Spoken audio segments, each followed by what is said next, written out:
So I finally got my hands on the Galaxy S10. I did get the chance to spend a few minutes with it at Samsung's Unpacked event, but now it's time to switch over from the Pixel 3 XL and use the S10 Plus as my main phone. I've actually spent the last 3 days using it as my main, and I just thought I'd share with you guys my experience with it so far before my full review.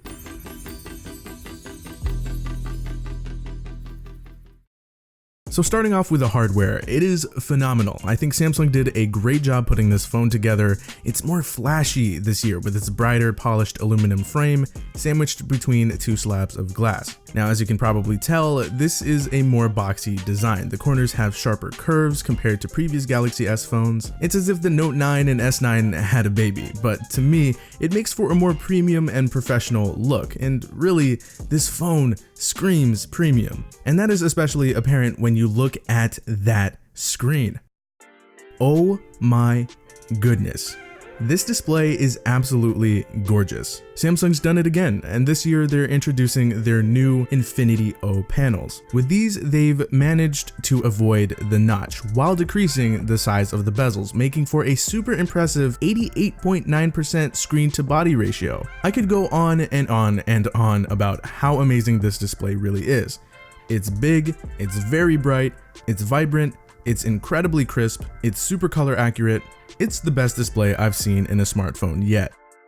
As for that hole punch cutout, it does not bother me at all. I know there are some people who'd rather have something like a teardrop notch because it's symmetrical, and I get it. And the hole punch does shove some of the notification bar over to the left. But I actually have no problem with the hole punch cutout, and it's nice not having to talk about notches as much. And plus, I really like that little lighting effect. It looks pretty cool.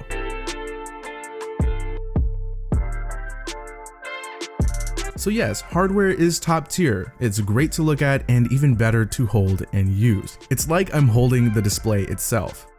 And with this hardware being so great, I decided to protect my investment with this video sponsor, Upsy, to get my phone some coverage. Upsy provides warranties for your tech at a lower cost, as they can save you up to 70% on your warranty compared to retailers, and it's perfect because they actually work with nationwide certified Samsung repair shops. You will get 45 days after your purchase of your new phone and 60 days for other tech to purchase an Upsy warranty. After that, if you need to get your phone or device fixed, you can make a claim 24/7, 365 by talking to a real life person and not some robot. Use code EasyTech for 10% off of your first purchase. Go ahead and check out the link down below in the description.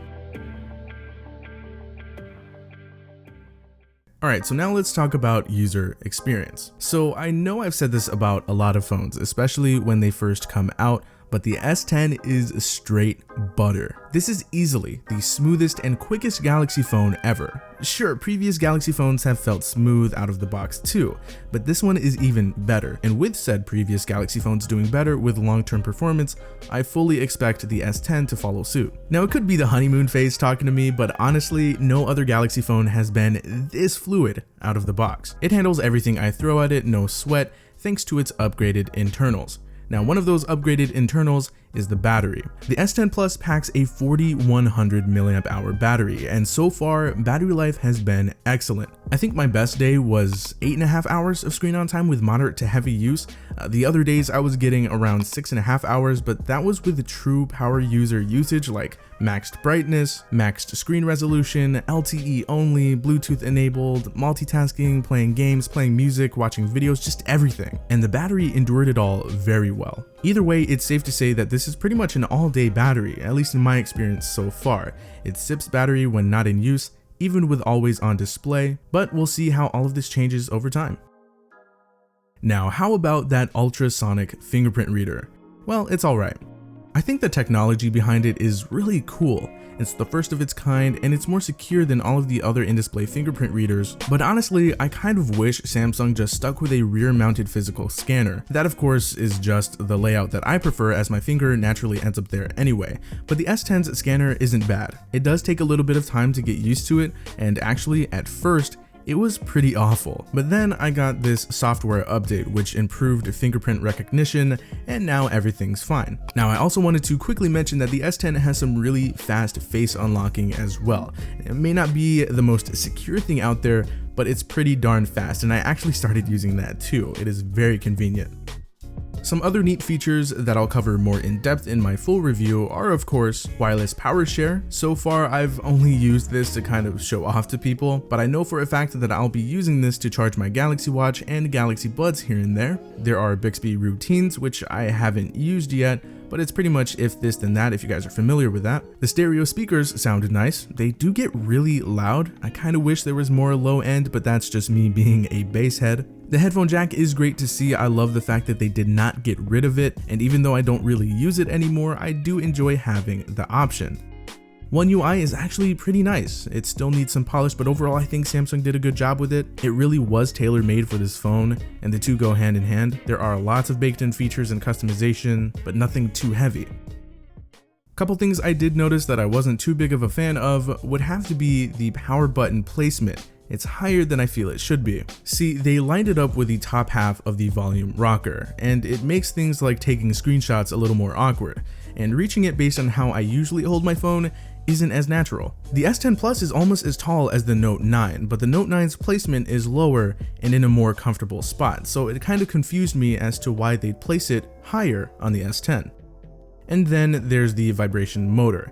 It's not bad, but I've definitely been spoiled by the Pixel 3s and the iPhone's Taptic engine. This is totally nitpicking though. The S10's vibration motor is just fine. But again, I've just been spoiled, and I wish Samsung put more into it to really bring the user experience together. Now, don't hate me for this, but I haven't really gotten a chance to fully test out the cameras, but it doesn't take a long time to notice that while they have gotten better, they're still heavily Samsungized, if that makes any sense. Like, you can tell that pictures were taken with a Samsung phone. I am super happy that they brought in an ultra wide angle lens though.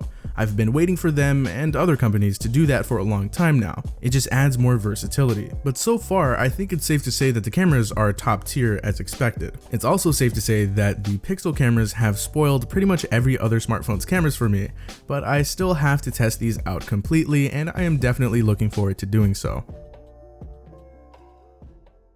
With that being said guys, that about does it for my thoughts on the Galaxy S10 after 3 days of using it as my main phone. I am a big fan of it so far, and I think that it is a fantastic start to the year. Now I will be posting my full review over on the Android Police channel soon, and if you're watching this video and that review is already up and you haven't seen it yet, I'll be sure to have linked it in the description and or in the little card in the upper right hand corner. But anyway, that does it for this video. I hope you guys enjoyed it. If you did, feel free to hit that like button, subscribe to the channel if you are new, and make sure you guys check out Upsy. Use the link down below in the description to get 10% off of your first warranty purchase. Anyway, that does it for me. I will talk to you guys in the very next video, and thank you so much for watching.